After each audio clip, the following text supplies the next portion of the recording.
السلام علیکم، څنګه یاست؟ جوړ یاست؟ تکړه یاست؟ په خیر یاست؟ خو بیا جوړ یاست؟ وخت منظر ځای کوم درځي چې ډایرکټ په سبجیکټ خبرو کوو.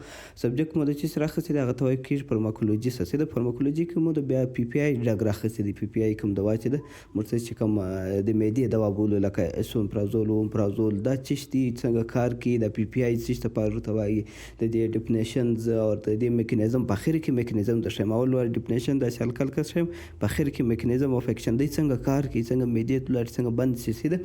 نو دا ګره درښیم چې دلته ښه پی پی آی چې دی دې ته وایي کېږي پروټون پمپ انهیبیټر دې ته وایي کېږي سیده. دې ته په بل نامه هم وایي کېږي او دا یو انزایم هم بلل کېږي سیده. اچ پلس کې پلس ای ټي پی په نامه باندې سیده. نو د دې کار چې دی د پروټون پمپ انهیبیټر کار چې دی د سیستم کې د زموږ په جسم کې چې کله زموږ په معدې کې تیزابیت لیول زیات شي یا نور داسې اسیډیټي وي نو د سیستم کې هغه راکموي سیده. نو د دې ایزي طریقه دا ده چې پی پی آی ډرګ دغه دپاره وکړي چې زموږ په معدې کې چې کله تیزابیت لیول یا نور شي دا زیات شي نو هغه کموي سیده. هغه پروډکشن کموي بندوي. څنګه بندوي؟ مخکې سر د خلاصوم. بیا ځینې داسې ناجوړیانې وي چې لکه جی ای آر ډي په نامه باندې چې کوم ګیسټرو اسوفیجل په ریفلکس ډیزیز چې ده یا پیپټاید السر وي یا نور داسې معدوي سوزي معدې کې تیزابیت وي نو دی یې کموي سیده. ښه اوس په دې کې کومې دواوې راځي په نامه کې ته وخت ډېر مشهوره دي. دا د معدې دي کوم چې په دې کې اومپرازول دی، اسومپرازول دی، لنسوپرازول، پنټوپرازول سیده. یا دا چې وي چې په کوم دوا کې په اخر کې پرازول راسي پی آر ای زیډ او ال ای راسي نو دا ټوله پی پی آی ډرګ دی سیده. پی پی آی دوا ده سیده.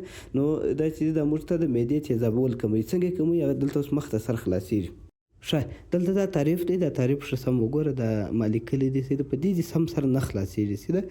هلته چې زه کوم دی په یو کاپۍ باندې ما درته لیکلی دی دا به اوس دلته څه ووینې خپله د اتوماتیک سر په خلاصي. ښه په دې کې میکانیزم اف اکشن کې دوه قسم دي. یو بیسیک انفارمیشن دی، یو ډیپ انفارمیشن دی سیده. ډیپ بیا نور ډیپ ځم څه دی چې نور زوم سي سیده. دا ګوره هغه بیا د کیمیکلو بیس ځي. اول به بیسیک در وښیم. بیسیک موږ څه چم کوو؟ اوس ګوره دا یو معده ده.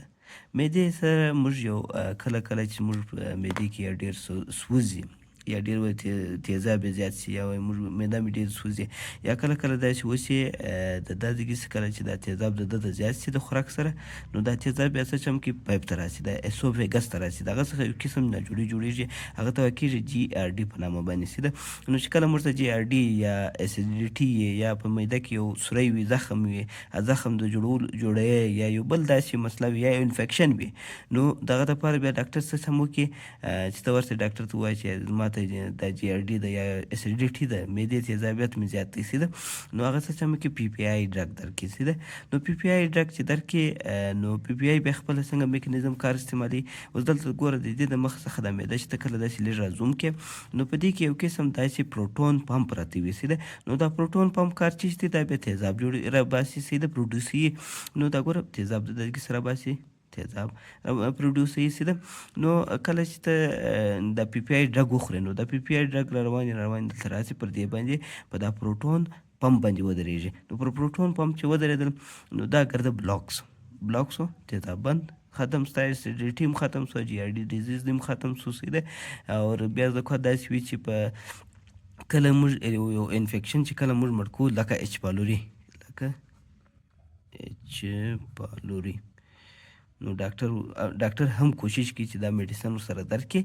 یوازې خو په دې نه مړ کړي، دا خو په انټیبایوټیک هم مړ کړي خو دا میډیسن ورسره درکړي. نو دا بیا څه چم کوي چې دوی دلته تیزابیت کم کړي. تیزابیت چې کم کړي پر دغه اچ پالوري یا پر دغه بکټریا باندې خپل میډیسن هم کار وکړي یا بل داسې وي یا بل داسې طریقه وي نو هغه د تیزابیت کم کړي سیده. نو دلته د میکانیزم دا رقم دی د اسیډیټي یا پیپټیک السر ورته وایي. کله په معدې کې یو زخم پیدا شي نو دوی څه چم کوي دا تیزاب کموي چې دا زخم ته تاوان ونه کړي یا چې کوم میډیسن ته ورسره خورې نو دغه زخم جوړ کړي. نو د دې دپاره هم داسې دا چې څه دا بیسیک سو سیده. ایزي طریقه د پی پی آی راسي دلته دا پروټون پمپ بند کړي سیده. اوس راځو ډیپ.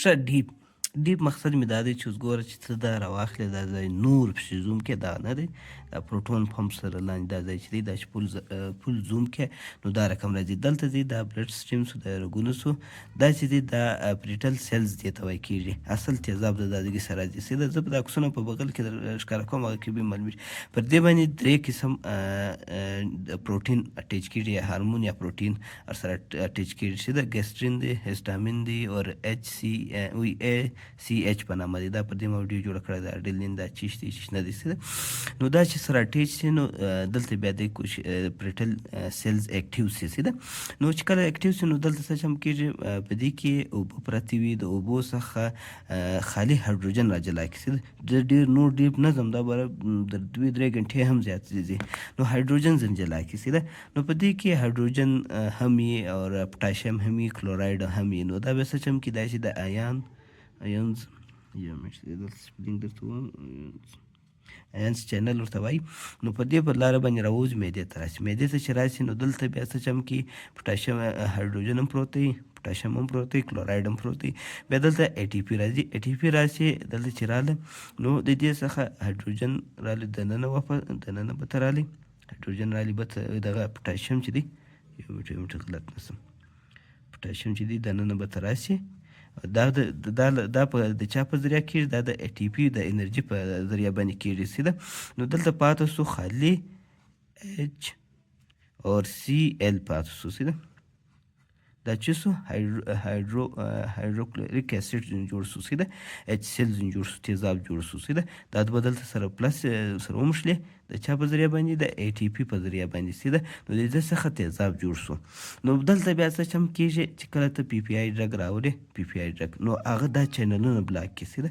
پی پی آی ده ګوره پی پی آی دا چینلونه بلاک کړي سیده دا چینل بلاک کړي نو چې دا چینل بلاک سو نو نه انرژي وروځي نه دوی دوه چې دي نه د دوی څخه پوټاشیم جلا کېږي نو دا چې دي دا درې سره دغسې پاته سي سیده نو نه د هایدروجن نږدې کېږي نه کلورایډ سره نږدې کېږي چې د دې څخه ایچ سی ایل جوړ شي نو په دې نتیجه کې بیا د تیزابیت لیول کم سي دا چې سوپرلیټیف سو او دا چې دی دا میکانیزم چې دی دا د اوس ګوره په 4 ساعته کې شته کړی 4 ساعت کې نو دا نیم ساعت کې نیم ورځ کېږي سیده 18 غنټې کېږي په د دې وخت د دې بعد بیا دا به نو نیو پمپونه جوړېږي نور نیو پروټون پمپ جوړېږي سیده چې به هغه د خپل کار شروع کړي سیده دا ماسې در 18 غنټو پورې دا میکانیزم سیده سر دې په ښه د دې دواو نقصان هم شته نقصان یې څنګه دی اوس ګوره بعض اوقات داسې لکه ویټامین بي 12 سو یا کیلشیم سو نو دی چې دی دا بیا جذبېږي نه وجه څه شي چې جذبېږي نه چې ته کله هلته تیزاب ډېر پر کم کې اسیډیټي یې کم شي نو ولې دا دواړه چې دي دا بیا اسیډیټي غواړي څونه چې زیات تیزاب وي په هغونه د جذبېدلو چانسز زیات وي نو هغه څه چم کېږي هغه وځي نو د دې سره بیا د پښو درد د اډو درد بعض اوقات ویټامین ډي هم نه جذبېږي ولې هلته اسیډ موډ نه وي اسیډیټي دی هلته نه وي نو په دې وجه دا د دې تاوان دی خوړل